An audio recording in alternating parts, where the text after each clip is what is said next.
What's up, y'all? Now look, becoming a teacher's assistant is very rewarding and is also a great way to gain resume experience for software engineering internships or jobs. But there are always limited positions and many students are gunning for them. But not to worry, because today I'll be sharing with you my foolproof formula that I created back in my ComSci days and got me offers to TA for 6 different classes. And I'm confident that I can do the same for you. Hi, my name is Logan. I'm a software engineer at Microsoft, and on this channel, I help people like you land jobs in big tech and dominate once you do. So without further ado, let's get going with this 5-step formula so that you can be a TA for whatever class you want. So let's jump in. So step number 1 is to send the professor an email expressing your interest after the first week of class. This is one of the biggest takeaways from this video because most people that I see will wait till the end of the class when they've already proven themselves to reach out to the professor. But then they're running the risk that the instructor has already filled up all of their TA slots for the next term. So with this strategy, you're actually getting on the professor's radar early, and they'll be much more inclined to select you when the time to pick their teacher's assistant comes. Now the timing here is still crucial. Note that you're sending the email after the first week of class. This is so that you can still say that you've had enough time with the material to know that you like the content enough and that you would actually enjoy being a TA for the course. And I have a simple email template which I'll link down in the description, so definitely check that out if you would like to know exactly how I would go about wording this opening email. And you'll likely get a response saying like, thanks for your inquiry, let's wait till the end of class and revisit this idea. Which basically means let's see if you actually know this content and if I would ever hire you to be a TA. And that type of response is totally okay because you have accomplished your goal of just getting on their radar early. So don't let something like that scare you off from doing this. Now with this strategy, I'll give a little side note that, yeah, okay, you're running a small risk of looking like an idiot here. Because Logan, what happens if I volunteer myself to be a TA where I'd be helping other students and then I perform horribly in this class myself? But you have to just realize here that in reality, like, what happens?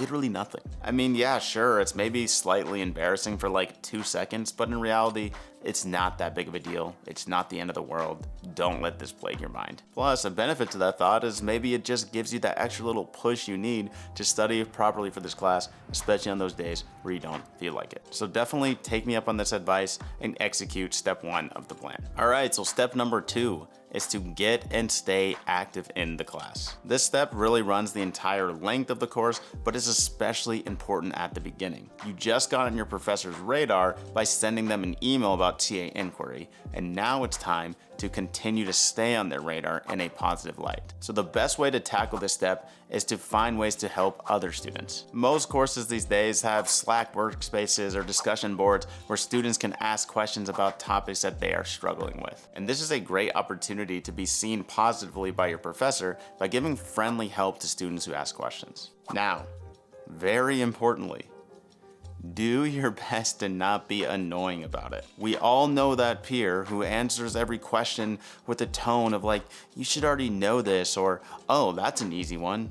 Please don't be that guy or gal. Instead, what you can do to avoid this type of behavior is to give caveats to your answers. So for example, you could say something like, oh, I've been struggling with that topic as well, but I think what you do is X, Y, and Z. Or, so I'm definitely not a TA or anything, so we should definitely check on this. But I'd go with answer whatever because of this reason. So yeah, so that was just a side note to remember to still be a kind human being and a nice person and give the help in a way that doesn't make somebody else feel lesser or it's not condescending. But anyway, as far as becoming a teacher's assistant, if you can show the professor that you know enough to help others and you are willing to, they will definitely notice this. I mean, you're basically already fulfilling part of your duties that you'd have as a TA anyway at this point, and instructors will love that. Now also note that it doesn't have to be like a huge amount of work or anything like that. When I was implementing this strategy, I would set alerts on my phone for when questions came through on discussion forums. And then when an alert came through, I just decide the moment, do I actually have enough time to answer this or not? So don't put pressure on yourself feeling like you have to answer every single question that comes up or anything like that. I'd just aim for a few times a week and turn the alerts off if they get too bothersome. But this strategy should put you in the good graces of your professor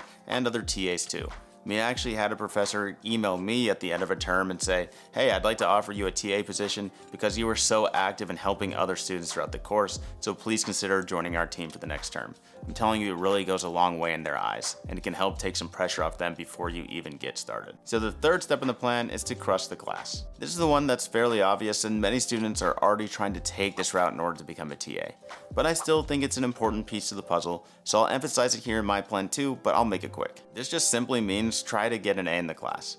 I mean, you actually don't even have to do that. I had peers that had B minuses or B pluses, and they were still TAs right alongside of me, but that is just a common way that professors use to gauge how much a student knows and whether they want to hire them or not. So it'll definitely put you in a great light if you aim to crush the course, but just don't stress out about it too much because chances are you could still land the TA role if you follow the other steps of this plan. But if you can, I'd recommend trying to just crush the class because it'll help you hedge your bets and probably help you out a lot in the long run too.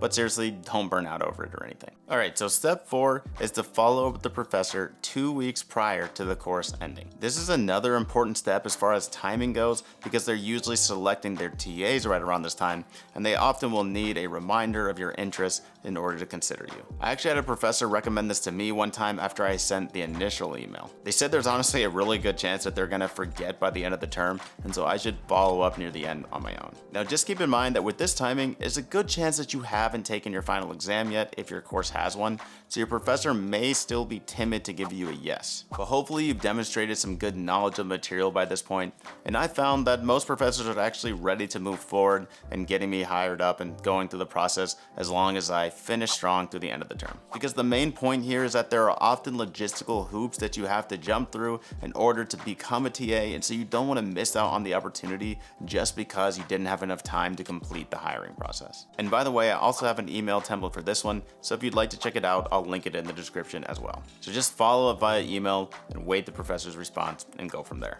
Oh, and if they don't email you back here, then it's okay to wait till the end of the course and give it another shot by reaching out to them again.